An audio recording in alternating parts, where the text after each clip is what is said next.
The drums were not war drums, so much as the steady knock of feet and hand rhythm beating time in a courtyard. The girl danced because the word had reached the house before the dust settled on the road. Victory. The Ammonites were broken, the raiders scattered east, and Israel's new commander had come home. She stepped into the light with a tambourine, like other daughters had done for other returning captains. No fear in her face, only joy strung taut as music. Then her father stopped as if the air had hardened, and the shape of the day changed. His name had been a wound before it was a banner. Jephthah the Gileadite, son of a father known in the town and a mother the town pretended not to know, raised under a roof that never forgot how he entered it. When his father died, the legitimate son said what many thought. There would be no inheritance for a child of a prostitute. He was pushed out to the margins and found company there, men with debts, men with grudges, men who could fight. Out in Tob, he learned how to thread pride into a spear shaft and to turn insult into stubborn skill. Years passed. Farther east, the Ammonites tasted the weakness of Israel's scattered tribes and pressed across the Jordan, stripping fields, taking towns that clung to low hills like shallow nests. It is always the outcast who becomes valuable when stronger men grow desperate. Elders from Gilead came to Tob with careful words and no better plan. "Lead us," they said, "and we will make you head over all who live in this country." Jephthah made them say it again in public because a vow spoken before witnesses has a different weight. He sent messengers first, history laid out in straight lines, treaties recounted, borders named. "We did not take what you claim. We fought elsewhere, and we hold what we bled for." The king of Ammon answered with more demands and no memory for old maps. Words failed. War followed. On the road to battle, Jephthah made his own vow. It took the shape of a bargain spoken to the God who had raised judges from plow handles and wine presses. "If you will indeed give the Ammonites into my hand, then whatever comes out of the doors of my house to meet me when I return in peace shall be yours, and I will offer it up." It was not a law, not a command, not forced by anyone. It was a man from the margins trying to purchase certainty in a fight where numbers and prestige were against him. The fighting was not even, and it was not slow. Jephthah drove the enemy from Aroer to the gates of their towns and kept driving. Villages that had learned to measure their lives by the speed of raiders suddenly had the luxury of counting fields again. Stories traveled ahead of him the way dust does. Households gathered in doorways to read the sky and listen for the clatter of a commander's return. His did not come with a parade. It came with a single memory waiting to happen, the door of his own house and the shape that would pass through it first. The girl appeared with a dancer's confidence, the timbrels bright against her hands, her hair caught in the wind of her own movement. She was his only child. There is a sentence in the record that falls like a blade. Apart from her, he had neither son nor daughter. Jephthah tore his clothes as if they had been waiting on his shoulders for this, and cried out that she had brought him low, that his mouth had gone ahead of him, and God had heard. The girl did not run. She asked him to tell her the truth of his vow, and when he did, she did not try to teach him how to untie a knot he had thrown himself. She asked for 2 months to go into the hills with her companions and lament her virginity, not her death, because the grief was not only for a body to be burned, but for a life that would have no children to bear a name in a culture that wrote lineage like a spine. When she returned, the narrative does not linger. It says only that he did with her according to his vow. The language that follows circles her unbroken state, the way mourners circle a grave. She had not known a man, and then steps back to note how Israel's daughters kept a custom of visiting and remembering her for 4 days each year. Readers across centuries have argued the exact meaning. Some say Jephthah offered her as a burnt sacrifice, a horror made possible by the stubbornness of a man who would not admit the stupidity of his own promise.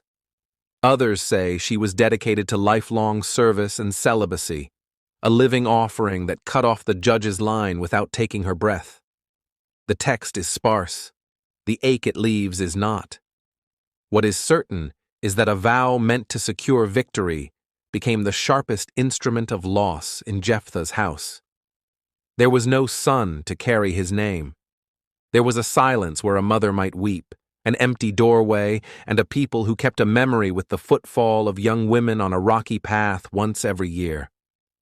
Power never rests long in a single hand, even when it is thrusted there by fear. Jephthah had barely settled into the uneasy rhythm of leadership when a new grievance came from the tribe of Ephraim. "Why were we not called to the fight?" their men demanded, as if the invitation had been deliberately lost.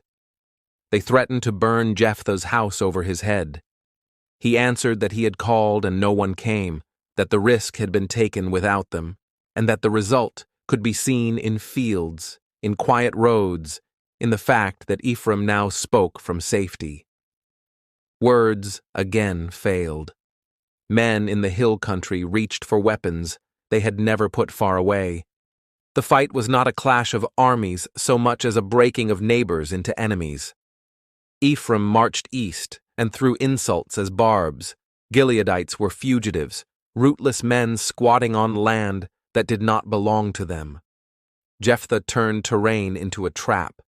He seized the fords of the Jordan, the crossings where men's lives funnel into the narrow width of a river. An Ephraimite caught trying to pass was asked a single word. Say, Shibboleth. A dialect turns a mouth into a test. Those who could not shape the sound, who said Sibboleth instead, were marked as outsiders to that bank and cut down. The number given is terrible in its calm: 42,000 dead. It is an accounting that starts with one disputed invitation and ends with the river running quiet over stones that had felt the shake of many feet. Jephthah judged Israel 6 years. That is the whole measure in the record.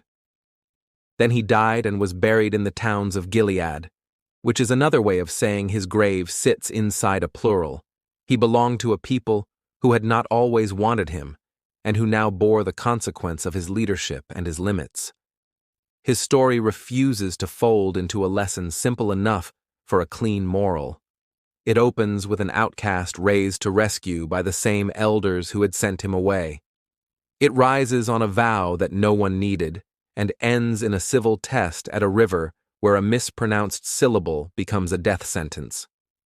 The sound of those syllables can stick in the throat, even when read in quiet. The mouth shapes them differently, depending on where you learn to speak. This is part of what keeps the story from becoming a distant cautionary tale. Language divides. Pride divides. A leader under strain says too much to God and then refuses to step back. A tribe arrives late and demands honor it did not earn, then bleeds because it refuses to say a word the way another group says it. Every part of the story is human-sized, grounded in doors and daughters and crossings, and the lists carved into bone when a family line ends. What stays with you after the drums still and the last flight across the river is not the outline of a judge's career, but the smaller frames that hang within it. The young woman stepping into sunlight with a tambourine, the dust at her feet turning gold, the 2 months of walking rocky paths with friends, saying goodbye to the future they had imagined for one of them. The elders who suddenly pretend their own promises were never spoken and find themselves answering for those omissions under a sky that will not take any side, a commander who knows what victory costs and keeps paying the bill in his house and at the fords, and a people who will remember once a year that joy and disaster can pass through the same doorway by noon. The book does not tell us whether Jephthah ever returned to that threshold at night, whether he ever stood there and imagined an ordinary homecoming with no vow hanging over it. It leaves us instead with the sobriety of a truth that fits our own time as easily as it did his. A promise made in heat can take what victory gives, and a single word at the wrong place can turn a river into a boundary between life and death. The record of Judges is a ledger of deliverance tangled with the cost of men who were not kings, learning how to hold power without breaking the people who granted it. Jephthah's line runs through both columns. He saved towns from a foreign enemy and then helped spill Israelite blood in a quarrel over respect. There is mercy even in the silence. The daughters keep their annual pilgrimage not to glorify a vow, but to remember the girl who met her father with music. The path up those hills is long enough for a different kind of prayer, one that asks for leaders who will count their words before they bind others to them, one that asks for tribes who will hear hard truth without reaching for fire, one that asks for mouths that speak Shibboleth and Sibboleth, to speak more carefully across their differences, because the river is still a river and the stones still remember. Thank you for listening to Divine Crime. Subscribe for more true stories from the most dangerous book ever written.